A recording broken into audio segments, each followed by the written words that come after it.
좋은 아침입니다. 하나님과 말씀과 오늘 다시 시작. 안녕하세요. 이학진 전도사입니다. 오늘부터 시작되는 오다시는 월요일부터 토요일까지 기쁨의 교회 유튜브 채널에 매일 아침 7시에 업로드됩니다. 하루를 시작하면서 출근길에 등굣길에 각자의 처소에서 오다시를 통해서 말씀으로 오늘 다시 시작하시길 소망합니다. 오늘 함께 묵상할 말씀은 사무엘상 8장에서 10장까지 말씀입니다. 오다시 첫 번째 시간인 만큼 사무엘상 8장까지의 이야기를 간단하게 설명하도록 하겠습니다. 사무엘상은 불임으로 인하여 고통받는 한나라는 한 여자의 이야기로 시작합니다. 이러한 시작은 사사시대에 영적으로, 도덕적으로, 사회적으로 완전히 무너져버린 소망 없는 이스라엘의 현실을 한나라는 한 여인의 상황으로 압축해서 보여주는 것입니다. 사무엘상 초반부는 성경 사사기의 시대보다 더욱더 절망적이고 무너져버린 이스라엘의 상황을 보여주는데, 이를 한마디로 요약하면 이가봇이라 할 수 있습니다. 히브리어인 이가봇의 뜻은 하나님의 영광이 이스라엘을 떠났다라는 뜻입니다. 사무엘상 4장은 이스라엘이 아벡에서 블레셋과의 전투를 하였는데, 이 전투에 엘리 대제사장의 아들인 홈리아 비느하스 제사장이 하나님의 임재의 상징인 언약궤를 가지고 전장에 나갔다가 대패하고 홈리아 비느하스는 죽고 언약궤를 빼앗기고, 이 소식을 전해들은 엘리도 죽고 비느하스의 아내 또한 난산으로 아들을 낳으면서 죽게 되는데, 그 아들의 이름을 이가봇이라고 짓습니다. 이스라엘은 영광을 소유한 민족이었습니다. 하나님의 영광으로 당시 대제국이었던 애굽을 굴복시켜 출애굽하고, 하나님의 영광으로 홍해를 가르고, 광야에서 무기조차 없던 이스라엘 백성들이 수많은 대적들을 이겼으며, 요단강을 건너 하나님의 영광으로 가나안 땅을 차지한 하나님의 영광을 소유한 민족이었습니다. 언약궤는 하나님의 영광이 이스라엘과 함께 하신다는 상징이자 약속이었습니다. 그런데 이 언약궤를 빼앗겨버린 하나님의 영광이 떠난 비극적인 상황을 맞이하게 된 것입니다. 영적인 배도와 혼란과 무질서의 사사기에서도 하나님의 언약궤만은 빼앗겨 본 적이 없습니다. 하나님의 영광이 그들을 떠난 적이 없습니다. 그러나 오늘 이가봇이라는 비참한 현실이 그들 앞에 펼쳐진 것입니다. 이런 이가봇의 시대 가운데 한나의 고통과 부르짖음, 하나님의 응답으로 주신 사무엘은 나실인으로서 하나님께 구별되어 어두운 시대 가운데 이스라엘을 구원할 하나님의 사람으로 준비됩니다. 그리고 사무엘상 7장에 와서 이스라엘 백성들이 하나님께 부르짖을 그때에 이스라엘의 마지막 사사 사무엘이 미스바에서 이스라엘을 영적으로 각성시키며 블레셋군의 손에서 그들을 구원합니다. 그 후에 오랜 기간 이스라엘의 평화가 찾아옵니다. 그리고 오늘 묵상할 본문이 나옵니다. 8장부터 10장까지 이야기를 요약하면 이스라엘 백성들이 사무엘에게 왕을 세워달라고 요청합니다. 그리고 9장과 10장에서는 사무엘이 베냐민 지파의 기스의 아들 사울에게 기름을 부어 왕으로 세우는 장면이 나오는데, 본문의 내용들을 함께 살펴보며 묵상을 하면 좋겠습니다. 사무엘상 8장은 이스라엘 백성들이 사무엘이 늙었고 그의 아들들이 사사가 되었지만 악하게 이스라엘을 다스리자 이스라엘의 모든 장로들이 이방 나라들과 같이 왕을 세워달라, 우리를 다스리게 해달라라고 요청을 합니다. 그들의 표면적인 요청의 이유는 사무엘과 그의 아들들이었지만 사실 여호와를 버려 여호와께서 자기들의 왕이 되지 못하게 하려는 것이었습니다.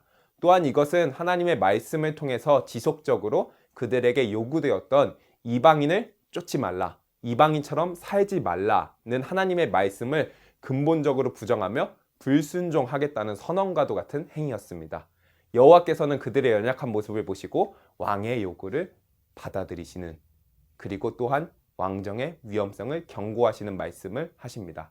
8장 10절부터 18절까지는 그들이 구하는 이방 왕의 제도를 설명하는데, 여기서 계속 반복되고 있는 중요한 단어는 취하다라는 단어입니다. 이방 왕은 백성들의 것을 취하는 왕으로서 백성들은 노예 신세로 전락할 수밖에 없는 제도였습니다. 왕을 요구하는 일은 여호와 아래서의 자유보다는 인간 아래서 종노릇을 선택하는 것으로 다시 애굽으로 돌아가자는 것이었습니다. 그러나 이러한 말씀 앞에서도 이스라엘 백성들은 계속 왕을 요청하며 20절에서 우리의 싸움을 할 왕이 필요하다고 이야기를 합니다. 이 짧은 구절에서 5번이나 우리를 사용하며 여호와의 전쟁이 아닌 열방처럼 우리의 싸움을 싸워줄 왕을 원했습니다. 사무엘상 9장은 이러한 백성들의 요청에 하나님께서 사무엘을 통해서 왕을 세웁니다. 9장에서 사무엘에게 명령하신 하나님의 지시는 2가지입니다. 먼저 첫 번째는 사울에게 기름을 부어 왕으로 삼으라고 하십니다. 이것은 이방 왕 제도와는 다른 것을 보여주는데, 이방 왕과는 다르게 하나님이 지명한 사람을 사무엘을 통해서 왕으로 임명하심으로써 하나님의 주권적 통치 안에서 인간 왕이 통치하도록 하는 것입니다. 이스라엘 왕은 하나님을 대리하여 하나님의 뜻으로 다스리는 대리 통치자라는 사실입니다. 또한 2번째는 사울의 지도자로서의 사명은 내 백성을 블레셋 군의 손에서 구원하는 것을 알라는 것입니다. 앞에서 살펴보았듯이 이방 왕은 백성들의 것을 취하는 존재였지만 16절과 17절에서 이스라엘의 왕은 하나님의 백성을 블레셋 손에서 구원해내는 존재입니다. 사울에게 기름을 붓는 것은 왕정을 세우기 위한 것도 아니며 새로운 제도를 세우기 위한 것도 아니고 내 백성을 구원하기 위한 것입니다. 이스라엘의 부르짖음에 대한 응답으로 하나님께서 사울을 세우신 것입니다. 사무엘상 10장은 독특한 것을 보여주는데, 사무엘상 9장에서 사울은 준비된 존재가 아니라는 사실을 보여주며 10장에서는 부족한 사울임에도 불구하고 하나님께서 사무엘상 10장에서 사울을 택하시고 구별하시며 여러 가지 사건과 방법들로 그를 지도자로 세워 가십니다. 특별히 그 과정 가운데 하나님은 사울에게 기름을 부으시고 하나님의 영을 주시고 새 사람이 되게 하시며 새 마음을 주십니다. 그는 성령 충만하였고 성령 충만함으로 일어나는 구체적 변화로 하여금 사람들에게 놀라움을 줍니다. 또한 여전히 연약한 사울에게 하나님께서 왕으로 세우셨다는 외적인 증거 또한 주시고 그에게 하나님께 감동된 자들을 허락하심을 통해 그를 왕으로 계속해서 세워 가십니다. 사무엘상은 2가지 이야기로 관통합니다. 첫 번째는 누가 참 이스라엘의 왕인가 라는 큰 주제로 관통합니다. 그 왕은 다름 아닌 하나님이시며 이방 왕들과는 다르게 백성의 것을 취하는 왕이 아닌 내 백성을 구원하시는 왕임을 보여줍니다. 하나님은 왕으로서 자신의 통치를 실현하기 위해 대리 통치자, 2인자로서 인간 왕을 세우신다라는 게 2번째 주제입니다.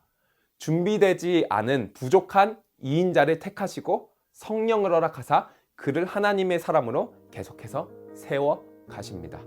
앞으로의 사무엘서 묵상과 우리의 삶 가운데 2가지 질문을 던지면 좋겠습니다. 첫 번째는 여러분의 삶의 참 왕은 누구이십니까? 2번째는 여러분은 2인자로서 세워져 가고 계십니까? 하나님의 통치와 2인자로서 세워져 가심을 경험하는 성도님들의 삶 되시길 간절히 소망합니다.